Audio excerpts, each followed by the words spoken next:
మనం అడిగినా ఇవ్వలేదు ప్రభుత్వం, 5,000 ఇవ్వలేదు, అడగకుండానే 6,000.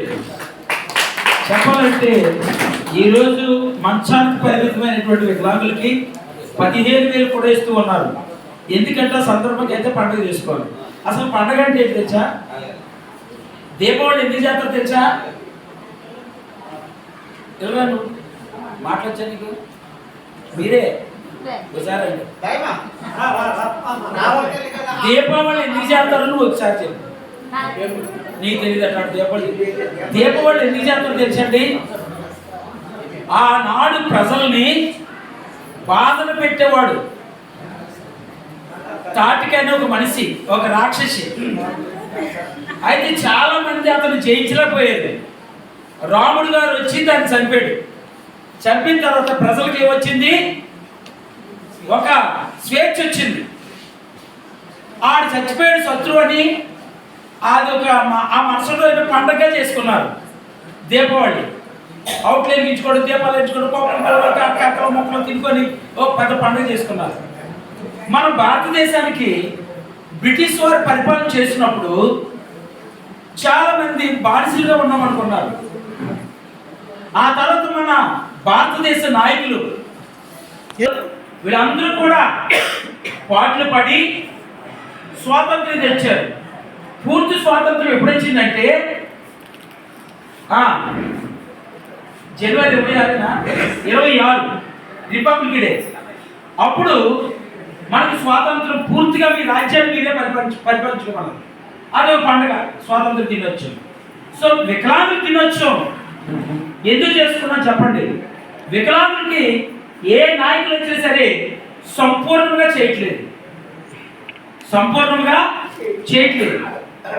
చేయట్లేనప్పుడు వికలాంగులకి సకలాంగుల కంటే వికలాంగులకి సమస్యలు ఎక్కువ ఉన్నాయి. ఆ సమస్యలు తీరాలంటే మనకి ఐక్యత అవసరం. రెండోది, ఐక్యతగా ఉన్న నేను ఇంటి దగ్గర చెయ్యదు చాలు.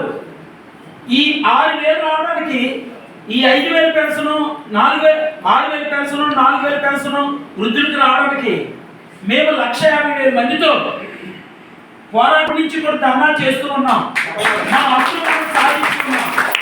రెండోది, అప్పుడు కూడా మీకు చిన్న పిల్లలు, నాకు వాళ్ళు ఎలా పోషించుకోవాలో తెలియదు. ఈ వీళ్ళ మధ్యన పనిచేస్తూ తర్వాత ధర్నా చేస్తూ చాలా భార్య బిడ్డలు కూడా పక్కన పెట్టి వచ్చేసాం. అప్పుడు ఏం జరిగింది తెలుసండి? మరి మన హక్కులు సాధించాలంటే నాకు ఎంత కోపం అంటే ఏడీ ఆఫీసులో కానీ కలెక్టర్ గారి ఆఫీసులో కానీ వికలాంగులు ఎవరన్నా హక్కులు మనిషికి కూడా హక్కు ఏముందంటే మాట్లాడే హక్కు ఉంది. ఏముంది? మనకు పని కావాలని అడిగే హక్కు ఉంది, చదువుకునే హక్కు ఉంది. ఇలాంటి హక్కులన్నీ కూడా ఉద్యమం ఎక్కడి నుంచి స్టార్ట్ అయింది చెప్పండి? తల్లి గర్భంలో పిల్ల భూమి మీద పడగానే ఉద్యమం స్టార్ట్ అయింది. ఆ పిల్ల తల్లి గర్భంలో 9 ఏళ్ళు ఉంటుంది. 9 ఏళ్ళ తర్వాత 9వ నెల ఆఖరికి ఆ బిడ్డను కంటుంది తల్లి. ఆ బిడ్డను మోసిందే కాకుండా ఆ బిడ్డ పుట్టిన బిడ్డ తల్లి మీద ధర్నా చేస్తుంది. ఏమని చేస్తుంది? పుట్టిన వెంటనే ఏమవుతుంది? కడుపులో ఉన్నప్పుడు అన్నం అడగలేదు, ఏం అడగలేదు, జ్వరం వచ్చిందని చెప్పలేదు వాళ్ళ అమ్మకి, ఏమీ చెప్పలేదు. కానీ డెలివరీ అయిన తర్వాత ఆకలితో కేకలేస్తున్నాయి, ఏడుస్తుంది సంటి బిడ్డ. పుట్టిన పిల్లలు ఎడతారా? అప్పుడు వెంటనే నా బిడ్డ ఏడుస్తుందని ఆ బిడ్డను తీసుకొని కౌగిట్లో పెట్టుకొని పాలు ఇవ్వడం ప్రారంభిస్తుంది. పాలు తాగడం కూడా రాదు. ఎందుకంటే ఏడుపు ఆకలి కోసం. మన ఆకలి తీరాలి మొట్టమొదట. ఏ నాయకులు వచ్చినా సరే అలాగే మాట్లాడేసి వెళ్ళిపోవడం కాదు, అది సాధించేది ఇది సాధించామని.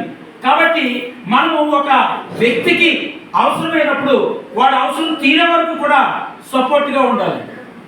మేమైతే దివ్యాంగుల పరిరక్షణ సేవా సమితి గుర్తించేది ఏంటంటే మనిషి జీవనాధారం. నేను ఇప్పుడు చెప్తున్నాను, ఈ పెన్షన్లన్నీ ప్రభుత్వం తీసేసి చదువుకున్న వికలాంగులందరికీ కూడా ఉద్యోగాలు ఇవ్వాలి.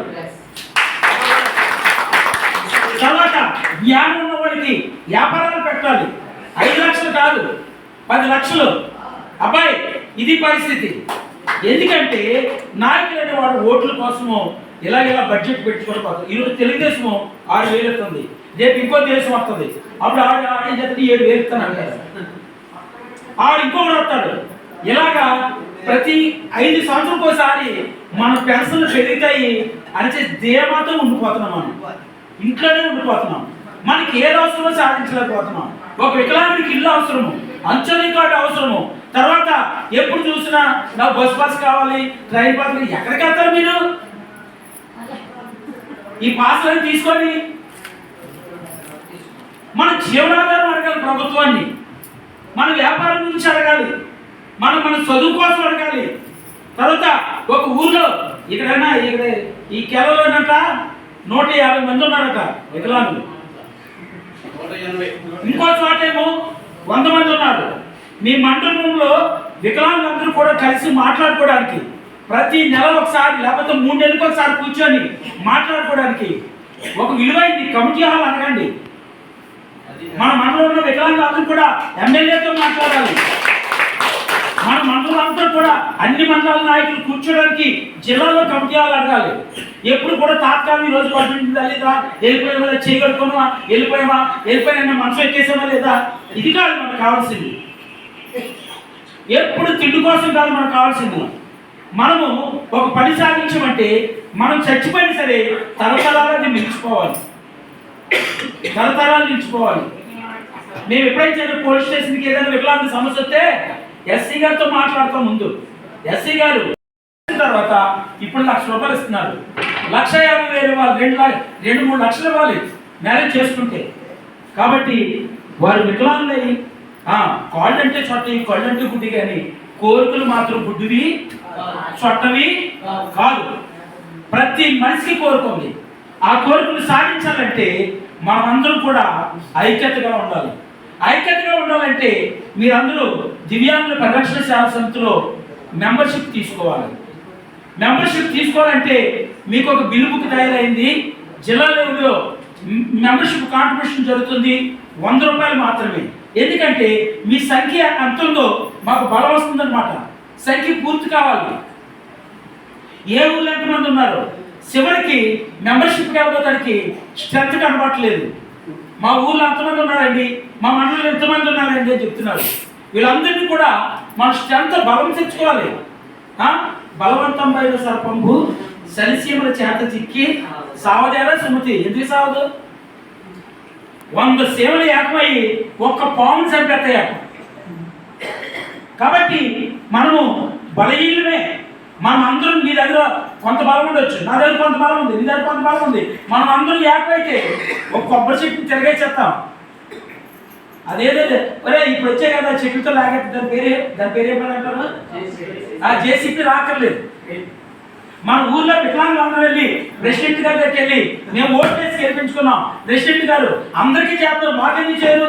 ఏదైనా కార్యక్రమం చేస్తే, ఏదైనా బడ్జెట్ వస్తే వాళ్ళని గుర్తిస్తున్నారు. వికలాంగులు కూడా విలేజ్లో కూడా పంచాయతీ మెంబర్గా పోటీ చేసుకోవచ్చు, పంచాయతీ ప్రెసిడెంట్గా పోటీ చేసుకోవచ్చు. నీకు ఇంకేమైనా సరే మరి నువ్వు పోరాడాలి, ఏమైనా ధనం ఉంటే ఎమ్మెల్యేగా పోటీ చేయొచ్చు. నా వికలాంగుల కోసం నేను సాధిస్తా, నా వికలాంగులు అనేసి బాలయోగి మంత్రిగా ఉండేవాడు. ఆ తర్వాత ఇంకో ఆ స్పీకర్ ఉన్నప్పుడు బాలయోగి ఒక మంచి పని చేశాడు. ట్రైన్కి వికలాంగులు ప్రయాణం చేయడానికి జైపాల్ ముందు బాలయోగి ప్రపోజల్ చేశాడు. జైపాల్ సాధించినప్పుడు రాలేదు. ఏమండి, ఈస్ట్ గోదావరి ఆయన. అయితే ప్రతి విషయాలు కూడా వికలాంగుల హక్కులు సాధించాలంటే మన ఐక్యత ఎంతైనా ఉంది. అయితే మనం కూడా పంచాయతీ నుంచి పార్లమెంట్ వరకు కూడా మనం ఉండాలి లీడర్స్గా. ఈరోజు కులగణం ఎక్కువైపోయింది, మతాల పిచ్చి ఎక్కువైపోయింది. రాజకీయ నాయకులు డబ్బు సంపాదించుకోవడానికి ఇలాంటివన్నీ కూడా అడ్డం పెట్టుకొని వాళ్ళు చేసుకున్నారు తప్ప వికలాంగులకి మతం లేదు, వికలాంగులకు కులం లేదు. వాడు ఏ కులంలో పుట్టినా, ఏ మతంలో పుట్టినా, లేకపోతే రాజుల్లో పుట్టినా వికలాంగుడే. ఈ వికలాంగులందరూ కలిసి మనమందరూ కూడా ఉంటే మన ఉన్నతమైనటువంటి గురికి పరిగెత్తగలం. ఇంకెక్కువ మాట్లాడేసరికి ఓపిక కూర్చోడానికి నేను క్లోజ్ చేస్తున్నాను. నిజం చెప్పండి, ఏ విషయం మన శ్యామలప్పుడు అర్ధరాత్రులు కూడా ఫోన్ చేస్తారు తెలుసండి. వాళ్ళ పరిధిలో ఏమైనా కంప్లైంట్స్ ఉంటే చెప్తాడు, అలా చేయి ఇలా చేయని చెప్తాం. అది కానీ చేయలేకపోతే మాకు చెప్పు. ఇందాక భాస్కర్ గారు అన్నారు కదా, మీరందరూ కూడా మేము 4-5 లీడర్స్గా ఉన్నాం, మా మాట వినండి. తప్పు చేస్తే వాళ్ళ మాట కూడా వినక్కర్లేదు. వాళ్ళు కూడా తప్పు చేస్తే వాళ్ళ మాట కూడా వినక్కర్లేదు. మీకు rights world vision of India అక్కడ గంటల మండలం తీసుకున్నప్పుడు ముందు ఏం నేర్పిందంటే వాళ్ళ కాళ్ళ మీద వాళ్ళ బ్రతకడం నేర్పింది. ఏంటంటే వాళ్ళ చట్టము గవర్నమెంట్ నుంచి ఏం తెచ్చుకోవాలి, మేము దానికి ప్రోత్సహిస్తాం. అది తెచ్చుకోవడానికి ఎంత ఖర్చు అవుతుంది, మీకు అందరూ కమిటీగా ఉండండి, గ్రూపులుగా ఉండండి, మీ హక్కులు మీరు సాధించుకోండి. గోపాల్ గారు అయితే నేను పోవడం రోజు ఉండదు. ఒక కార్యక్రమం చెప్తే నేను పేరు మిగిలింది, అది అకౌంట్లో వేసేస్తాం. అసలు దివ్యాంగుల పరిరక్షణ శాసన జిల్లా కమిటీలో అకౌంట్లో ఇవ్వాల్సిన డబ్బులు, దానికి కొన్ని డబ్బులు కలిపి ఇతనికి మేమిద్దరు పని కట్టుకొని వచ్చి కాంప్లెక్స్ సహాయం చేస్తాం. ఈరోజు ఇందాక మాట్లాడే ఏ పేరు కృష్ణ మనసు మీద లెగలపోయాడు. మేము ఎంత వెళ్ళాలి, ఆ ఊరు రావట్లేదా, నీళ్ళు రావట్లేదా, ఆ కొండలన్నీ తిరుక్కుంటే వెళ్ళాము మేము. ఆ రోజు మేము గొప్పలు చెప్పడం కాదు, 6,000 రూపాయలు చెక్ ఇచ్చాము.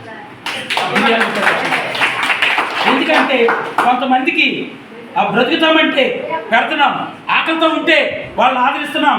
దివ్యాంగులకి ఏదైనా కష్టం వస్తే అది రాత్రి పగలవని మేము వెళ్ళి సహకరిస్తామని మీ దగ్గర మెంబర్షిప్, హలో సహకరిస్తున్నామని మెంబర్షిప్ తీసుకోకండి. మనమందరూ కూడా ఐక్యతగా ఉంటాం. మనమందరూ కూడా ఐక్యతగా ఉంటే అదే కాదు, ఒక 2,000 3,000 ఇవ్వడానికి మాకు చాలా సిగ్గుగా ఉంది. ఎందుకంటే మీరు అందరూ కరెక్ట్గా ఉంటే, ఒక్క వికలాంగుడికి అవసరం వస్తే బాధల్లో ఉంటే 10,000 రూపాయలు ఇచ్చేటట్టు ఉండాలి. అది కాబట్టి ఒక ఎమ్మెల్యే చేయలేని పని. మన దివ్యాంగులు అందరూ ఐక్యతగా ఉంటే తప్పనిసరిగా ఇది వీళ్ళిద్దరి పేర్లు చెప్పవా, మేము ఎన్నెన్నో చేస్తున్నాం, వాళ్ళందరి పేరు చెప్తే మీకు ఈ తెల్లదు.